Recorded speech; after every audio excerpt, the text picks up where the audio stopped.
It's in you. A little different pace offensively. Is it kind of weird coming from this mirage of offense weekend to a normal four-run game here? Well, the young man Clay who started for them, there's the reason why his numbers are so good. He's a good little pitcher. I mean, he told the team. I mean, and even any pitcher who's watching that game saw where his success came from. He was down in the zone. He threw strikes, threw both sides of the plate, changed speeds tremendously well, and there's a reason why he's been successful for them. And it made it tough for us, but we battled early on. We got the hit batter. We got something. There was a big play at shortstop where their shortstop missed the ball, and then I thought the backbreaker of the game was they get the first two guys on in the first inning. We come out of it unscathed without giving up a run. We load the bases. They get two punch outs against us, and then we get a run, and then Parker Wormsley comes up with a big base hit. And those are backbreakers. And then the pitching stayed strong throughout the day. Betancourt kind of bobbed and weaved a little bit in the third and fourth. And then I thought Sabes came in and did a great job of keeping them off balance. And then O&B came in and got the one big out against their middle-of-the-order hitter. Martin threw a good eighth, and then Nick came in and did what Nick does. Absolutely. I was just informed Western Kentucky was coming in averaging something like 10 strikeouts a game. You guys struck out 6. Comparatively, does that seem like a good take, 6 strikeouts a day? Are you happy with your guys' approach? Well, I've said this to the team. That's why you can never figure out this game of baseball. I thought throughout the course of 9 innings, they sustained better at bats. They hit some balls on the screws that were just hit at people. So you could say luck was on our side. I don't believe in that so much. I just thought the pitchers did a good job of making pitches, and I thought they put some good passes on it. But we did put the ball in play. But I just thought they hit the ball a little harder than us tonight. But we took advantage of the situations we had to come out on top. Absolutely. Parker Wormsley not starting a whole bunch this season. Big day today. The bunt, the couple hits, the walk. What did you see from him today? Well, that's a credit to him as a person and his mentality, and that's what I like to see on a team. We've got some guys out there, some guys tonight. Sabes didn't throw this weekend, and Parker's a guy that plays sparingly, and when their name gets called, they're prepared and they're ready to chip in and help this team win. And that's what happens around good teams. We've got a lot of guys that aren't getting that opportunity all the time because of a coach's decision, but when they get that opportunity, they contribute and help this team to success, lead them to success. And Parker did that tonight, Sabes did that tonight, and there'll be hopefully someone else tomorrow night that does that. Absolutely. Alcorn State this weekend, big offensive weekend, big production. You face a good pitcher tonight. Does it just talk about the versatility of you guys? Win in a whole lot of different ways. A lot of offense production, see a good pitcher, I don't want to use the word small ball because I know you're not a fan of that, but just able to win in a couple different ways. You get out-hit by Western Kentucky but still come out on top. Well, a lot of times people look at the scoreboard and say, well, look, they had 9 hits, we had 6, I think, hits tonight. But it's what you do with those opportunities that are given to you. And I thought we took advantage of them, and they didn't. And I'll go back to the first inning. I thought that was a big momentum swing by us getting out of that inning.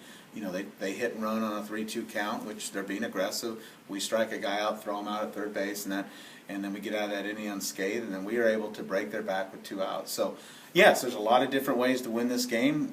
We won it with a lot of offense this weekend, and at times I thought we pitched tremendously well.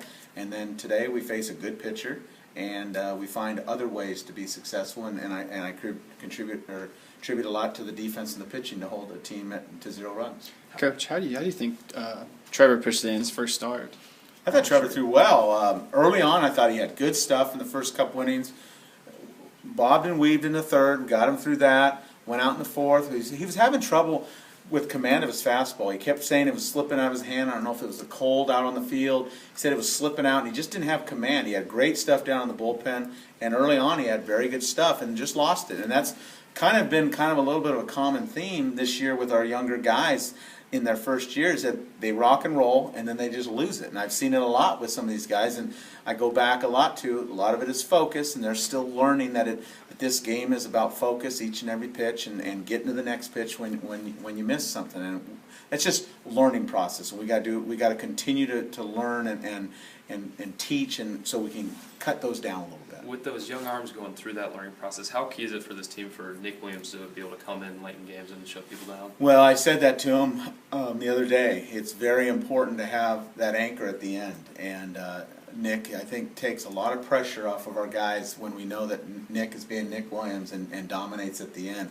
We could piecemeal it up to that point and then hand him the ball, and if he could do like he's done the last 2 outings and we've given that opportunity, then it'll help everyone out. It'll relax him. And I said this when I set up this pitching staff. You got Godley going Friday, and you got Nick at the end of games. You kind of anchor your staff around the start and at the very end. And then you piece it meal together in the middle. Saberhagen has been consistent too. What have you seen from him? Well, he's one of those crafty left-handers that keeps guys off balance, and his key is strikes when he is around the zone and then being down in the zone. He's not going to blow it by anyone, but when he's precise on where his balls are going, he makes it kind of tough because he's in, and I'm not saying that he's a little bit below bat speed a little bit, and he'll keep guys out front on their front foot, and that could be lethal at times, especially when he's able to spot his fastball when he has him set up for that. Absolutely, Coach. Betancourt with a lot of pickoff attempts. You worried about that screwing up his rhythm at all? No, that's part of it. I educate our pitchers all the time. A good pitcher is able to field his position and be able to stop the running game, and we haven't done a good job at that so far. And I take a little bit of the blame for that. Is we've let some teams run at bay, and I'm going to make a commitment to make sure our guys keeps the guys close and be able to transfer when they separate, when they know they're going to the plate, and make a quality pitch too. How frustrating is it to kind of have those runners in scoring position left on base there with Hauser a couple times early on? Is it just kind of frustrating for you? Oh yeah, it's frustrating. You want to score every run, but you can't. You're not going to be perfect. I mean, we strive to be perfect, but we know we're going to come up short of that. So, it's not frustrating as long as the guys are giving us quality at bats. I compare it to tonight. I thought Western Kentucky goes back tonight after this game. They hit some balls on the screws that was just hit at people, and that's baseball.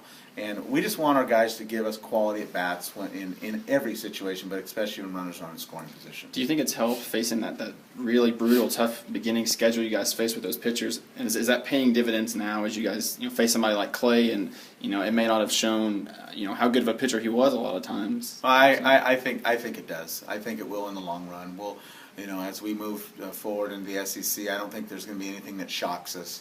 I think we've seen as good of pitching from our opponents as anyone that we're going to play the rest of the way, and we had to take some lumps throughout the way, but I think we grew up faster than we may have if we would have had an easy schedule where we're just beating up people, and then all of a sudden good pitching comes and we don't know how to handle it. Coach, my last question for you at least. Will Maddox, not a lot more can be said about him, but extend that hitting streak to 10, him in that lineup. You just talk about Will. Like you said, there really isn't much more to say about him. He just we love what he does for our team. We love what he does for this program, and he's a treat to be around. He's a treat to watch if you're a fan in the stands or if you're a fan in the dugout. He plays the game the right way. His work ethic is all about the right stuff, and I love everything about Will because his drive to be good. And he spends tireless hours here working on his swing. He wants to be perfect in every swing. And he's matured in that. Last year it wore on him a little bit when he didn't have success. Now he's not taking at bats to defense, and he's just he's a complete all-around player that gets better every day. Do you have an update on Biley by any chance? Nothing that as far that I know is broken. Okay. He got hit pretty good on the top of his hand. It was swelling in the dugout, but he chiefed it out, as we say. He was tough throughout it. Coach, you guys hit a bit of a lull offensively in the middle innings. Do you credit that more to Western Kentucky's pitching, or do you think you let off the gas a little bit? Oh, I don't think we let off the gas. I just think that their guys made some quality pitches, and it's going to happen throughout the course of the game. I thought, we as we say, we always try to win innings. We won the 8th inning, and I think that took a little pressure we may have had going to the 9th inning. Even though we had Nick on the mound, it would, the only thing from my standpoint for Nick, that's 2 opportunities in the last 2 days that he had the opportunity in the 8th inning to have a save opportunity in the 9th, and then we expand the score, which it's all about success of the team. I just feel bad because he's had 2 very good outings that were save opportunities, and we created a bigger lead. So, but he'll get his chances for sure. Yeah. Coach, and I got one more tomorrow against Western Kentucky, but how do you feel about going into SEC play starting this weekend? Well, I'm excited about it. We're prepared. We're still trying to become better in everything we do. It's going to be a good battle going down to Alabama, Tuscaloosa. The weather's going to be nice. It's the first thing I checked. It's going to be nice and warm, and we'll take it one pitch at a time and see what they throw our way, and hopefully we can handle that and start off on a good note. Thanks, Coach. Thanks, Coach. Appreciate it.